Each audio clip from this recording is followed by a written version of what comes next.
تمام تعریف اللہ کے لیے ہے جو غم دور کرنے والا، بلا رفع کرنے والا اور نعمت عطا کرنے والا ہے۔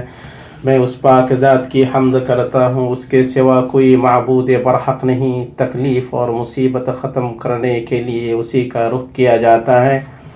میں گواہی دیتا ہوں کہ ایک اللہ کے سوا کوئی معبود برحق نہیں، اس کا کوئی شریک نہیں، اور میں گواہی دیتا ہوں کہ ہمارے سردار اور نبی محمد اللہ کے بندے اور رسول ہیں، جو نیکوکاروں اور پرہیزگاروں کے سردار ہیں۔ اے اللہ، تو درود و سلام نازل فرما اپنے بندہ اور رسول محمد پر، آپ کی آل اور آپ کے شریف صحابہ پر، اور جب تک آسمان و زمین رہے بہت زیادہ سلامتی نازل فرما۔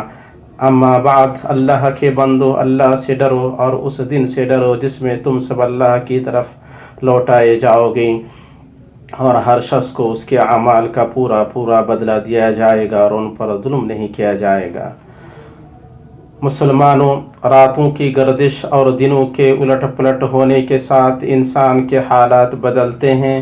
مشکلیں آتی ہیں اور مصائب خیمہ زن ہوتے ہیں، جن کے ساتھ ایسے غموم و ہموم ہوتے ہیں جو انسان پر حاوی ہو جاتے ہیں، اور اس کے نفس اور اولاد یا جسم یا صحت و عافیت یا آبرو یا مال اور وطن کے تئیں اس کی تکلیف کا سبب بنتے ہیں۔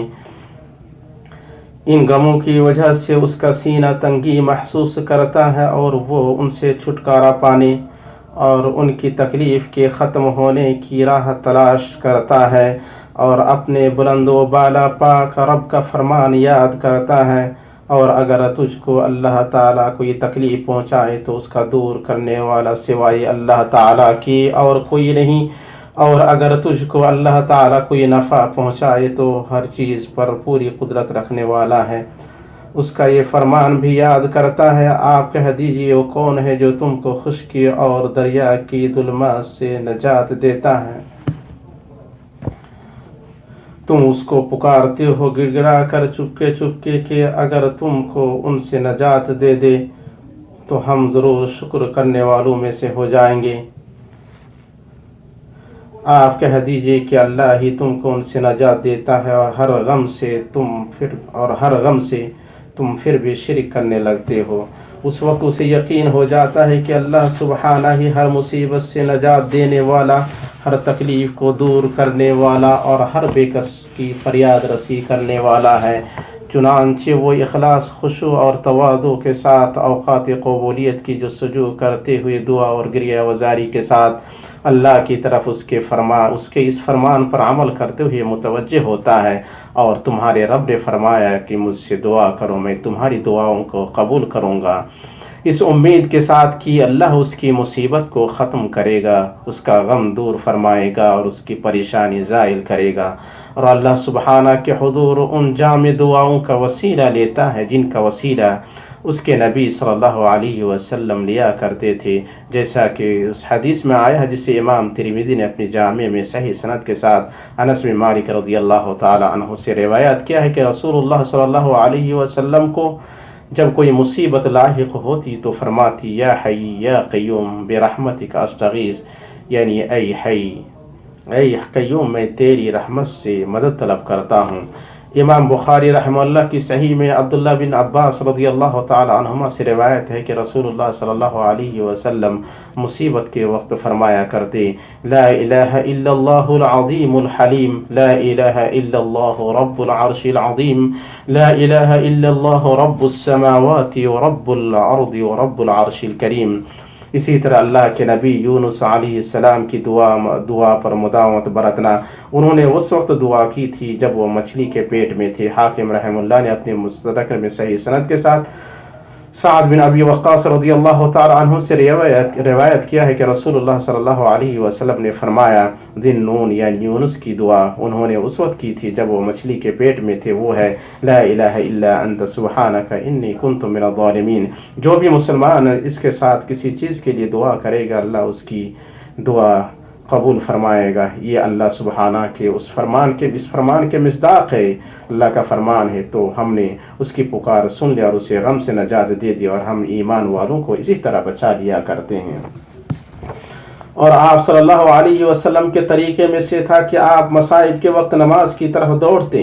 سنن ابی داؤد میں حذیفہ بن یمان رضی اللہ تعالی عنہ سے روایت ہے کہ نبی صلی اللہ علیہ وسلم کو جب کوئی مشکل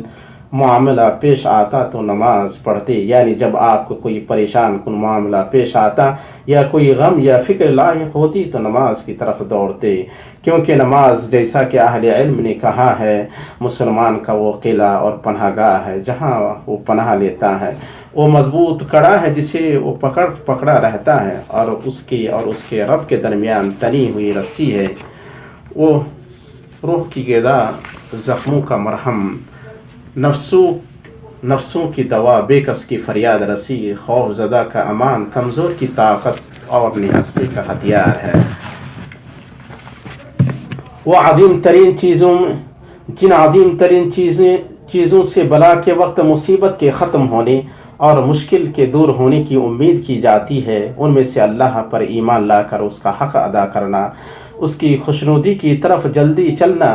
اس کی مضبوط پناہ لینا، اس پر سچا بھروسہ کرنا اور اس پر پورا اعتماد کرنا ہے، اور ساتھ ہی اس کے رسول پر ایمان لانا، آپ کی سنت کا اتباع کرنا، آپ کے نقش قدم کی پیروی کرنا، آپ کی محبت کو نفس، اولاد،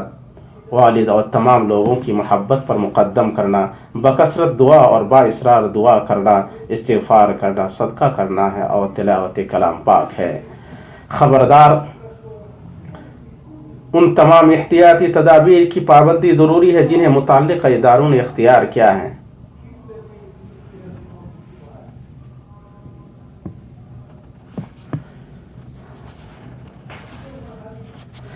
جو شخص بسم اللہ الذی لا یضر مع اسمہ شیء فی الارض ولا فی السماء، اسے کوئی بھی چیز نقصان نہیں پہنچائے گی.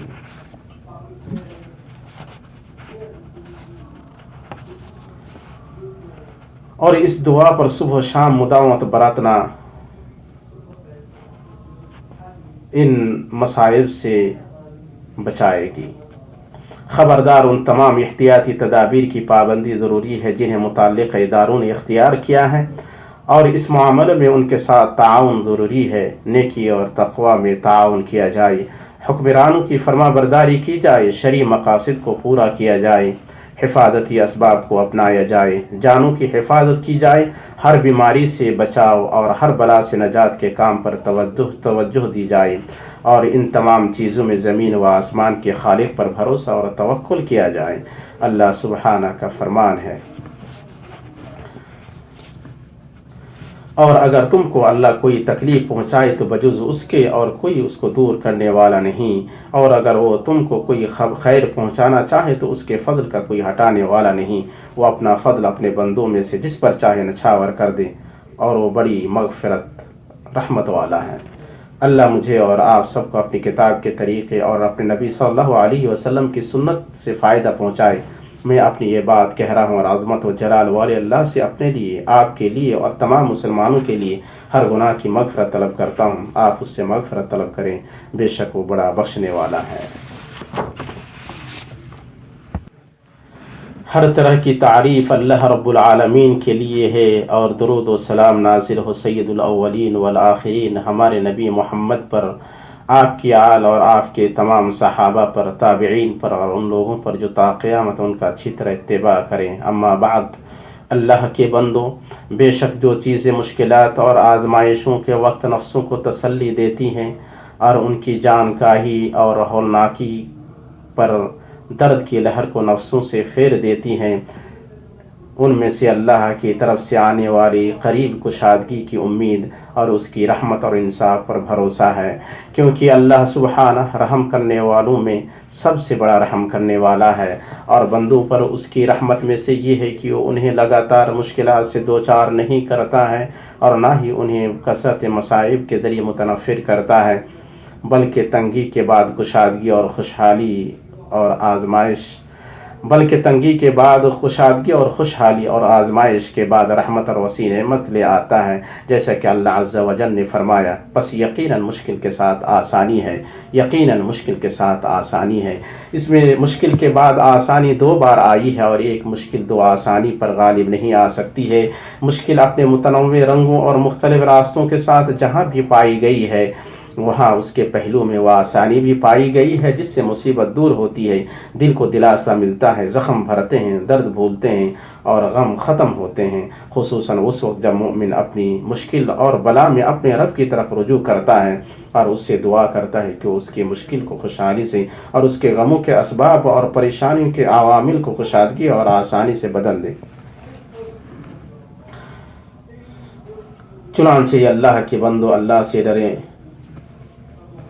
اور بہت مہربان رحم کرنے والے اللہ کی طرف سے قریب کشادگی کا یقین کر لیں۔ مشکلات، آزمائشیں اور سختیاں تو صرف حالات کو بہتر بنانے کی راہ میں ایک قدم اور خوشحال زندگی اور امیدوں تک پہنچنے کے لیے ایک چھلانگ ہے، نیز ان میں پاکیزگی اور گناہوں کا کفارہ ہے اور درجات کی بلندی ہے۔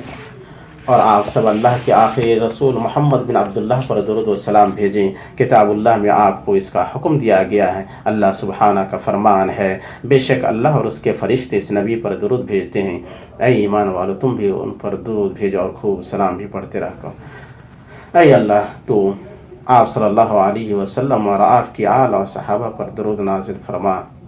اے اللہ، تو خلفائے راشدین سے راضی ہو جا، ابو بکر، عمر، عثمان و علی اور تمام صحابہ سے اور تابعین سے، اور ان کے ساتھ ہم سے بھی راضی ہو جائے۔